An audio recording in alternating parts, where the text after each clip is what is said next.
وَلَنَبْلُوَنَّكُمْ بِشَيْءٍ مِّنَ الْخَوْفِ وَالْجُوعِ وَنَقْصٍ مِّنَ الْأَمْوَالِ وَالْأَنفُسِ وَالثَّمَرَاتِ وَبَشِّرِ الصَّابِرِينَ۔ فرمایا میں ضرور تمہیں آزماؤں گا، میں ضرور تمہیں آزماؤں گا، خوف دے کر، جانوں مالوں پھلوں کی کمی دے کر، اور اگر تم نے صبر کیا تو میرے محبوب انہیں جنت کی اور میری رحمت کی خوشخبری سنا دیجئے۔ اگر کوئی نیک بیمار پڑ جائے تو اس کی اللہ آزمائش فرما رہا ہوتا ہے، اس کی اللہ آزمائش کرتا ہے، اللہ تبارک و تعالیٰ اس پر فضل فرماتا ہے، اس کی آزمائش کرتا ہے۔ پھر ان مصیبتوں پر جو شخص صبر کرے، رب فرماتا ہے اگر میری رضا پہ راضی ہو گیا تو ان اللہ مع الصابرین، باقی نیکیوں پر میں ثواب دیتا ہوں، اور جو کوئی صبر کرتا ہے رب فرماتا ہے میں اس کا بن جایا کرتا ہوں، صبر کرنے والوں کے ساتھ ہو جاتا ہوں۔ اور جب اللہ آزمائش ڈالتا ہے نا تو جو کام سیدھے ہوتے ہیں وہ بھی الٹے ہونے شروع ہو جاتے ہیں۔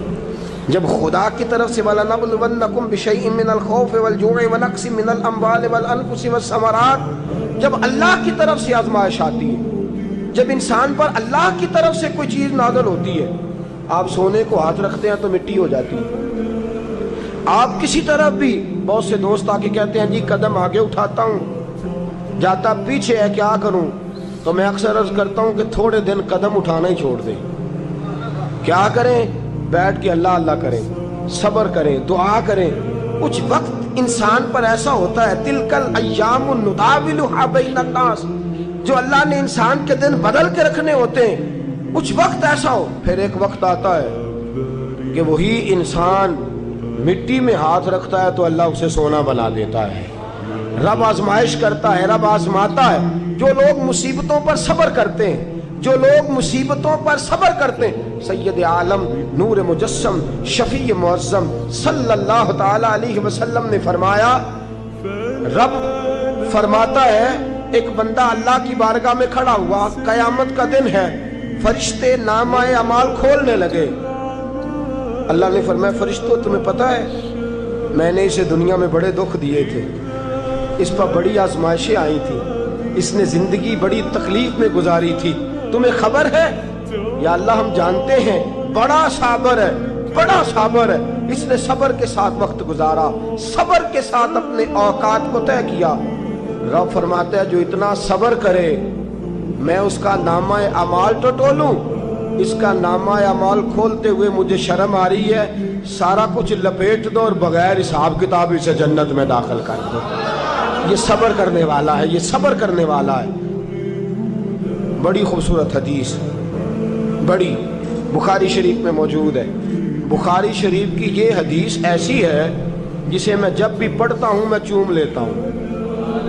حدیث کیا ہے؟ رسول کریم صلی اللہ تعالی علیہ وسلم نے فرمایا، رب فرماتا ہے ایک بندہ ہے، اس کو میں نے آنکھیں نہیں دی، اس کو میں نے آنکھیں نہیں دی، اندھا ہے، پیدائشی اندھا ہے یا بعد میں کسی وجہ سے ہو گیا، اس کے پاس آنکھیں نہیں، لیکن اس نے زندگی بھر صبر کیا، اس نے زندگی بھر صبر کیا، صبح قیامت وہ کھڑا ہوا تو رب کریم نے فرشتوں سے فرمایا، فرشتوں اس کو میں نے آنکھیں نہیں دی، بیچارہ نہ بیٹی دیکھ سکا نہ بیٹا، نہ باپ دیکھ سکا نہ ماں، یہ کوئی دنیا کا نظارہ نہیں کر سکا، تم بتاؤ اس کا اجر کیا ہے؟ فرشتے کہتے ہیں مولا جنت کا اعلیٰ درجہ دے دے، اللہ اسے بے حساب بخش دے۔ رب فرماتے اس نے ساری زندگی بغیر آنکھوں کے صبر کیا ہے، اسے صرف جنت نہیں ملے گی بلکہ آج اسے اس کا رب اپنا دیدار بھی کرائے گا۔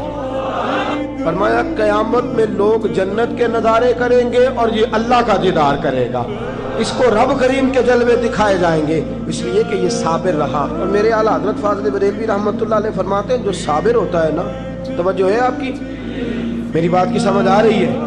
اعلیٰ حضرت فرماتے ہیں بڑا قیمتی جملہ، فرماتے ہیں جو صابر ہوتا ہے وہ سکون میں ہوتا ہے۔ شیخ سعدی رحمۃ اللہ تعالیٰ علیہ کے پاس ایک شخص آیا، کہنے لگا حضرت جی دیکھیں نا میرے پاس اتنے بھی پیسے نہیں کہ میں جوتے لے سکوں، وہ فرمایا صبر کر اللہ دے گا۔ کہنے لگا جی صبر ہی کیا ساری عمر، اس نے جوتے لینے کے برابر بھی پیسے نہیں دیے، ننگے پاؤں پھر رہا ہوں۔ شیخ سعدی رحمۃ اللہ تعالیٰ علیہ نے اس کا بازو تھاما، ایک گھر میں لے گئے، دروازے پہ دستک دی، گھر کا مالک باہر آیا، اس نے دونوں طرف بیساکھیاں پکڑی ہوئی ہیں، ٹانگیں تو ہیں پر پیر ہی کوئی نہیں۔ فرمانے لگے بتا یہ اچھا ہے کہ تو، کہنے لگا جی میں آپ سے بھی معافی مانگتا ہوں، اپنے رب سے بھی معافی مانگتا ہوں۔ نبی پاک صلی اللہ تعالی علیہ وسلم نے فرمایا خدا اگر تجھے مصیبت دیتا ہے نا،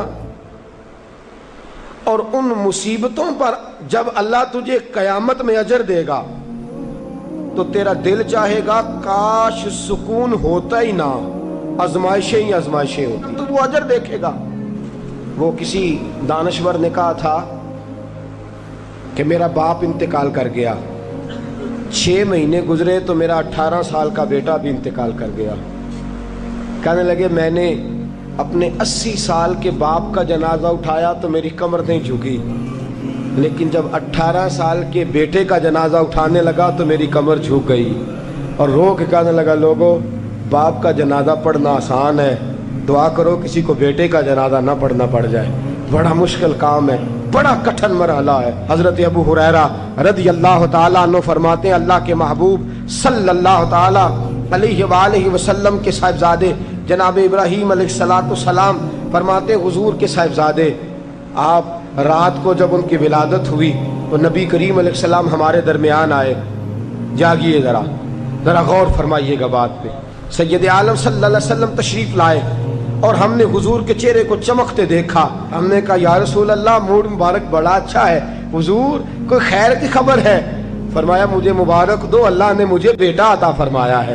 فرماتے ہیں اگلے ہی دن، ایک روایت ہے کچھ عرصے کے بعد، ایک روایت ہے اگلے ہی دن ظہر کے بعد میرے محبوب نے پیار کرنے کے لیے بیٹا اٹھایا اور صاحبزادے کی سانسیں اکھڑنے لگی۔ رسول پاک کے صاحبزادے نبی پاک کے مقدس ہاتھوں میں سانسیں اکھڑ رہی ہیں، حضور کے دستے مبارک میں صاحبزادے نے وصال کر دیا۔ آنکھیں بند کی تو نبی کریم کی مقدس آنکھوں میں آنسو آئے۔ رات خوشی تھی، رات حضور مبارکیں وصول کر رہے تھے، رات مسکرا رہے تھے، ایک ہی تو رات گزری ہے، 24 ہی تو گھنٹے ہوئے ہیں، آنکھوں میں آنسو بھر آئے ہیں۔ حضرت عبداللہ ابن عمر رضی اللہ تعالیٰ عنہ عرض کرتے ہیں یا رسول اللہ آپ رو رہے ہیں؟ حضور صاحبزادے کا انتقال ہوا تو رو رہے ہیں؟ نبی رحمت صلی اللہ تعالیٰ علیہ وسلم نے فرمایا عبداللہ دل میرا غمزدہ ہے، آنکھوں میں آنسو ہیں، پر میں اپنی زبان سے وہی جملے کہوں گا جس سے میرا اللہ راضی ہوگا، میں کوئی بے صبری والی بات نہیں کروں گا۔ اور یاد رکھیے مصیبتیں اللہ کے پیاروں پر